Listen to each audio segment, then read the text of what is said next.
It's a great joy to be with you on this Monday of the Word of Encouragement.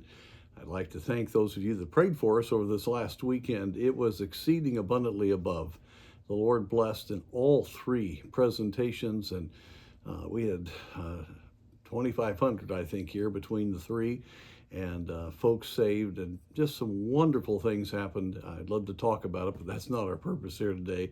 We'd appreciate your prayer for this weekend as we have 5 presentations of the Christmas Carol, another opportunity to give the gospel to 5 sets of groups. So we're very excited about that. 1 Corinthians chapter 10, verse 31, a verse that many folks could quote. Whether therefore ye eat or drink, or whatsoever ye do, do all to the glory of God. Now, when you just take that verse out, it's a tremendous verse and is really the key end game for all of us as believers, the glory of God. But it's very interesting in the context of 1 Corinthians chapter 10, you have the matter of being very careful for other people's conscience sake, and what might be permissible for you could really be a stumbling block to someone else. And so in that context, it is speaking about the fact of giving up of personal rights for the encouragement and protection of other people.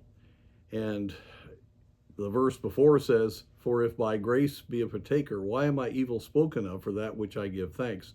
In other words, you have to be very careful what you do.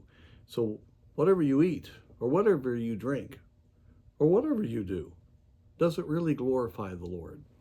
And let me say this, when you have the motive of glorifying the Lord, things begin to come into focus on life. We're so often trying to protect ourselves, trying to advance ourselves, wanting to have some needs of ours met to be able to go forward in our life. And there's so many different ways that we view things. But when we face issues and we make the decision, what will to do what glorifies God? Ask that question, does this glorify God?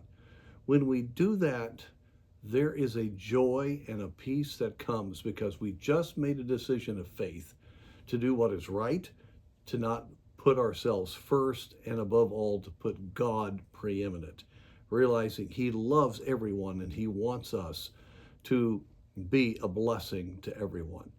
And there is such a peace, there is such a fullness that comes in our soul when we have that kind of attitude. Today we live in a culture, it's about our rights. But as believers, it's about His rights. He deserves everything. He is King of Kings and Lord of Lords. And we have the opportunity to show how great a God we have to the folks that are around us by having a heart for others and by having the ultimate purpose of glorifying God.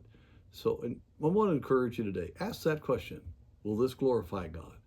Will this glorify God? Will my relationship and how I've been dealing with it glorify God? And you will find freedom if you really honestly ask those questions and then do what God would have you to do.